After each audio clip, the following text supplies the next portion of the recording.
Dr. Gustav Struve, known as Gustav von Struve until he gave up his title, was a German surgeon, politician, lawyer and publicist, and a revolutionary during the German Revolution of 1848 to 1849 in Baden, Germany. He also spent over a decade in the United States and was active there as a reformer.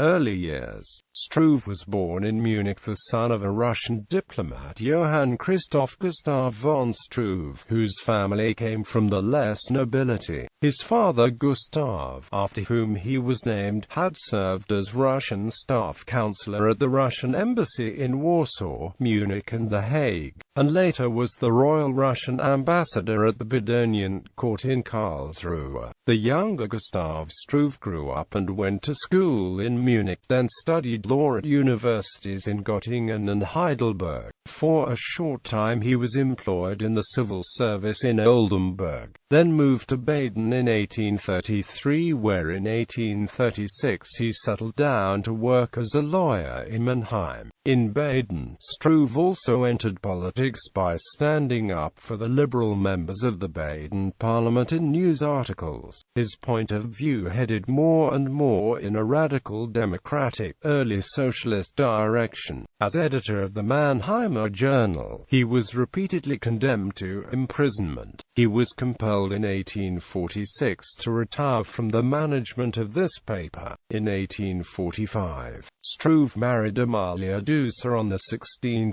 November 1845, and in 1847 he dropped the aristocratic von from his surname due to his democratic ideals. He also gave attention to phrenology, and published 3 books on the subject. Pre-revolutionary period. It was the time of the Vormars, the years between the Congress of Vienna in 1815 and the revolutions of 1848 to 49. Struve was strongly against the politics of Metternich, a strict conservative and reactionary against the democratic movement, who ruled Austria at the time and had a strong influence on Restoration Germany with his Congress system. The revolution begins. Along with Friedrich Hecker, whom he had met in Mannheim, Struve took on a leading role in the revolutions in Baden, beginning with the Hecker uprising, also accompanied by his wife Amalia. Both Hecker and Struve belonged to the radical democratic, anti-monarchist wing of the revolutionaries. In Baden the group was particularly strong in number, with many political societies being founded in the area. When the revolution broke out, Struve published a demand for a federal republic, to include all Germany, but this was rejected by pre-parliament, the meeting of politicians and other important German figures, which later became the Frankfurt Parliament. Dreams of a federal Germany. Struve wanted to spread his radical dreams for a federal Germany across the country, starting in southwest Germany, and accompanied by Hecker and other revolutionary leaders. They organized the meeting of a revolutionary assembly in Constance on 14 April 1848. For there, the Hackerzug was to join up with another revolutionary group led by the poet Georg Herwey and march to Karlsruhe. Few people joined in the march, however, and it was headed off in the Black Forest by troops from Frankfurt. Hecker and Struve fled to Switzerland, where Struve continued to plan the struggle. He published Die Grundrechte des Deutschen Volks and made a plan for the revolution and republicanization of Germany, along with the revolutionary playwright and journalist Karl Heinzen. On 21 September 1848 he made another attempt to start an uprising in Germany, in Lörrach. Once again it failed, and this time Struve was caught and imprisoned.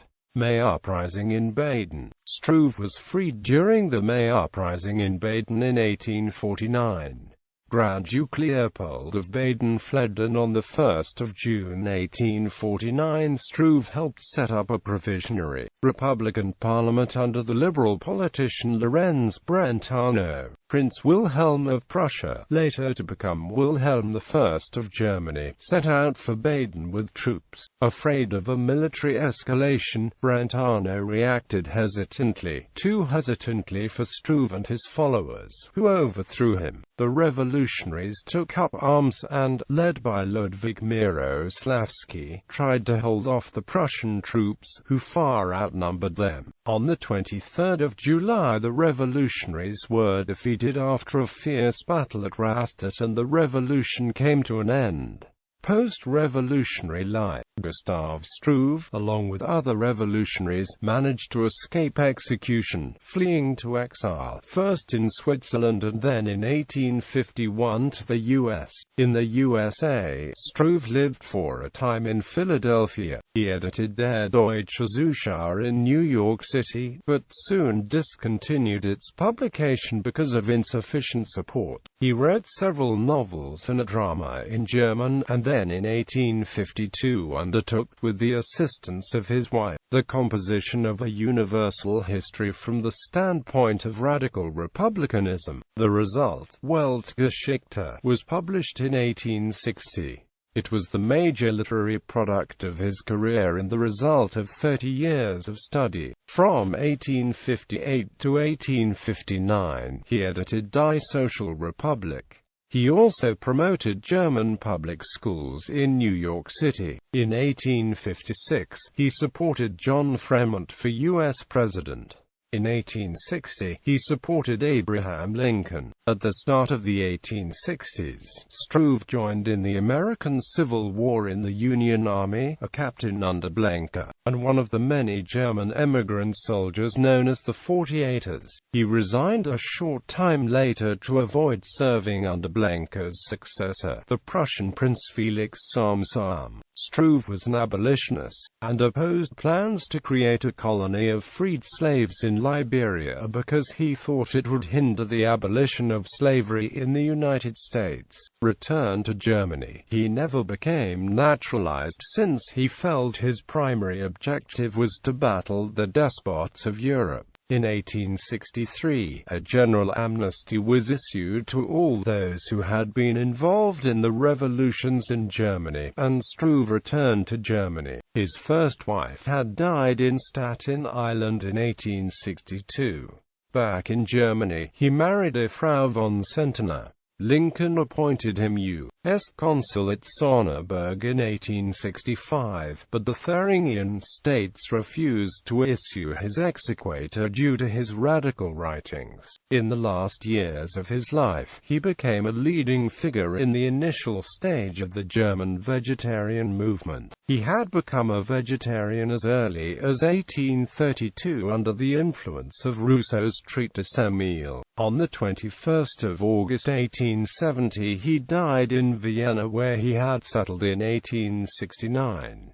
Works: Politisch Brief, Das öffentliche Recht des Deutschen Bundes, Grundzüge der Staatswissenschaft, Geschichte der drei Volkserhebungen in Baden, Weltgeschichte, das Revolutionsmittelalter, dieser und Jenseits des Oceans, Kurzgefasste Wegweise für Auswanderer, Pflanzenkost die Grundlage einer neuen Weltanschauung, das Seelenleben oder die Naturgeschichte des Menschen. Eins Fürstenjugendliebe, a drama. His wife Amalia published Erinnerungen aus den badischen Freiheitskämpfen.